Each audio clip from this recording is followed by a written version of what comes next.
When I first moved out of my house and went to college, the day I moved into my apartment and I opened the front door, this is what I saw. Keep in mind all the buildup that has gone into this moment. First, I had to get accepted into the school, then pick my major and classes. Then I had to find an apartment close to the school and get everything set up there. Then I had to pack everything up into a suitcase, kiss my dogs goodbye, and then be all on my own for the very first time. I opened the door to where I'd be living for the next 8 months, and this is what I see.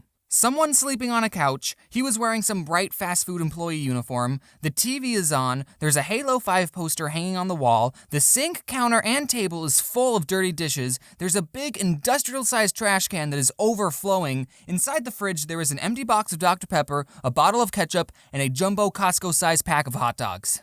Where did all these dishes come from? Fun fact, those hot dogs were still in the fridge when I left. But the worst thing that was there was about 1 million basketball cards just lying on the floor. I'm not even exaggerating, here's proof. Okay, so I got a single room because I brought all my drawing stuff and I would feel bad if I shared a room with someone and he had to deal with all my drawing stuff being there, and also I wanted to be alone. Looking back, I'm so glad I got a single room because that room couldn't even fit myself. Literally, I could stand in the middle of the room, hold my hands out, and without moving my feet, I could touch the walls of the room. Maybe I just have long arms, I don't know. I mean, I could settle for a small bedroom. But what made living there so horrible were the roommates. What I didn't realize is that these boys also got private rooms, so that means that they too were socially awkward and kept to themselves, which you might think is a good thing, but you'd be wrong. On the first night of being by myself, I unpack all my drawing stuff and I set it all up, and then I turned on the computer and the screen is just black. Nothing was turning on. I tried everything to fix it and it just wasn't turning on. Eventually I contacted the people who made it, sent it in, and then I got it back working. But during that week while the tablet was being fixed,